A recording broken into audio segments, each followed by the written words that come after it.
আসসালামু আলাইকুম viewers, welcome back to my channel শখের এগ্রো।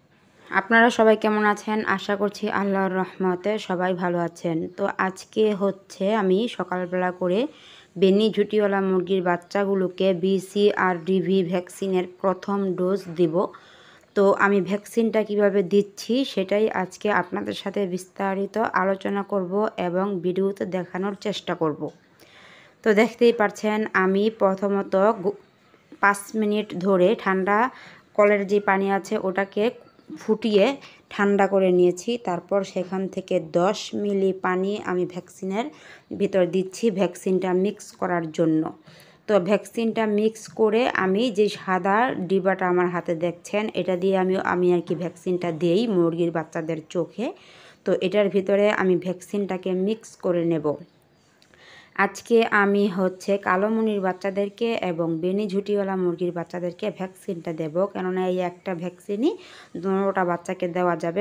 এটা 2টা ডোজ দিতে হয়, প্রথম হচ্ছে 7 দিনের দিন আর দ্বিতীয়টা হচ্ছে 21 দিনের দিন। তো ভ্যাকসিনটা আমি আজকে কালোমনির বাচ্চাদেরকে এবং বেনি ঝুটিওয়ালা মুরগির বাচ্চাদেরকে দিব। কালোমনির বাচ্চাদের হচ্ছে এটা 21 দিনের ভ্যাকসিন হবে আর হচ্ছে বেনি ঝুটিওয়ালা মুরগির হচ্ছে 7 দিনের ভ্যাকসিনটা হয়ে যাবে একসাথে আর কি। আমি 2টা মুরগিকেই দিয়ে দিলাম, আমার ভ্যাকসিনের খরচটাও কমে গেল। একটা ভ্যাকসিনেই 2টা মুরগির বাচ্চাকে আমি দিতে পারলাম, একটু আর কি আমার আর কি লাভ হলো, আয় হলো আর কি। আর নয়তো 2টা মুরগির জন্য 2টা ভ্যাকসিন আমার দিতে হতো। তো আমি এখন বাচ্চাগুলোকে একে একে ধরে এক ফোঁটা করে এক চোখে ভ্যাকসিনটা দিয়ে দিব। দেখতে পাচ্ছেন স্ক্রিনে বাচ্চাগুলোকে আমি ধরে চোখের ভিতরে এক ফোঁটা করে দিয়ে দিচ্ছি। যতক্ষণ পর্যন্ত না ভ্যাকসিনটা চোখের ভিতরে চলে যাবে ততক্ষণ পর্যন্ত আপনারা বাচ্চাটাকে হাতে ধরে রাখবেন। যদি এর আগে ছেড়ে দেন তাহলে ভ্যাকসিনের যে ফোঁটাটা সেটা বাহিরে পড়ে যাবে, পড়ে গেলে আর বাচ্চাদের কোনো কাজে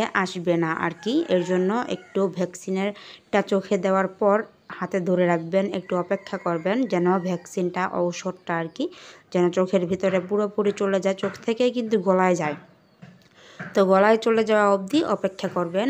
আর একজন আপু বলেছিলেন, আপু বেনি ঝুটিওয়ালা মুরগির বাচ্চাদেরকে কি খাবার দেন, কি ঔষধ দেন, কিভাবে ভ্যাকসিন দেন, কি ভ্যাকসিন দেন সম্পূর্ণ আমাদের সাথে শেয়ার করবেন। তো আমি প্রতিনিয়ত প্রত্যেকটা মুরগির বাচ্চা ফোটার পর ভ্যাকসিন, ঔষধ, খাবার সব কিছুই শেয়ার করি। তো উনি যখন নতুন করে আবারও বলেছেন শেয়ার করার জন্য, এর জন্য আমি বেনি ঝুটিওয়ালা মুরগির বাচ্চাদের সম্পূর্ণ যত্ন কিভাবে নিচ্ছি, কি ওষুধ দিচ্ছি, কি ভ্যাকসিন দিচ্ছি সম্পূর্ণটাই ভিডিও আপলোড করার চেষ্টা করছি। যদি আপনি দেখে থাকেন তাহলে অবশ্যই কমেন্ট করে জানাবেন যে আপনার কাছে কেমন লাগছে আমার বেনি ঝুটিওয়ালা মুরগির বাচ্চাদেরকে যত্ন নিচ্ছি, ভ্যাকসিন দিচ্ছি, ওষুধ খাওয়াচ্ছি, কতটুকু আপনি উপকৃত হচ্ছেন আমার ভিডিও থেকে অবশ্যই কমেন্ট করে জানাবেন। তো আমি এক এক করে বাচ্চাগুলোকে ধরে এক ফোঁটা করে এক চোখে দিয়ে দিচ্ছি। এবার আমি ডান চোখে দিচ্ছি এক ফোঁটা করে। তো পরবর্তী যে 21 দিনের দিন ওদেরকে আমি ভ্যাকসিনটা দেব সেটা বাম চোখে দেব, কেননা 7 দিনের দিন যে চোখে দেওয়া হয় 21 দিনের ভ্যাকসিনটা অপর চোখে দিতে হয়। তো আমি সেভাবেই দিয়ে দিব এক এক করে। বাচ্চাগুলোকে দেখতে পাচ্ছেন ধরে এক ফোঁটা করে দিয়ে দিচ্ছি। ভ্যাকসিন দেওয়া খুবই দরকার। আপনারা যদি দেশি মুরগির বাচ্চা পালন করেন, বাচ্চা ফুটান, তাহলে অবশ্যই ভ্যাকসিনটা করাবেন। ভ্যাকসিন করালে মুরগির বাচ্চা সুস্থ থাকে, রানীক্ষেত রোগ থেকে সুস্থ থাকে, অনেক উপকৃত হয় ভ্যাকসিনটা দেওয়ার কারণে আর কি, যেটা আপনাদেরকে বলে আমি বোঝাতে পারবো না।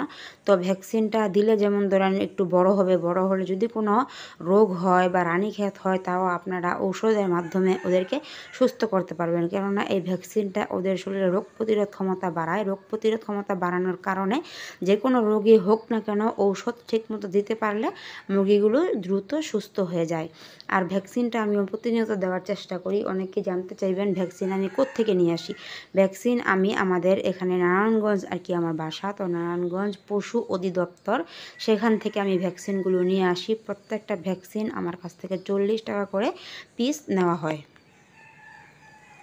তো পশু অধিদপ্তরে মুরগির ভ্যাকসিনের সাথে সাথে মুরগির ঔষধও পাওয়া যায়, আমি সেখান থেকেই ঔষধগুলো নিয়ে আসি। লাইসোভিট, ম্যাক্রোনিড, লিভাভেট, তারপর হচ্ছে ডক্সিঅ্যাবেট, ভাইটাল অ্যামাইনো ফুডবেট, জিঙ্ক বি, সব কিছু আমি সেখান থেকে নিয়ে আসি ভ্যাকসিন আনতে যখন যাই তখন আর কি। তো এর জন্য আমার একটু উপকৃত হয়। সবগুলো ওষুধই আমি একটু কমে আনতে পারি, সরকারি তো এর জন্য একটু কমই রাখে। তো বাচ্চাগুলোর ভ্যাকসিন দেওয়া কমপ্লিট, বাচ্চাদেরকে দেখিয়ে দিলাম, মায়ের সাথে বসে আছে। তো আজকের ভিডিওটা এখানে শেষ করছি। সবাই ভালো থাকবেন, সুস্থ থাকবেন।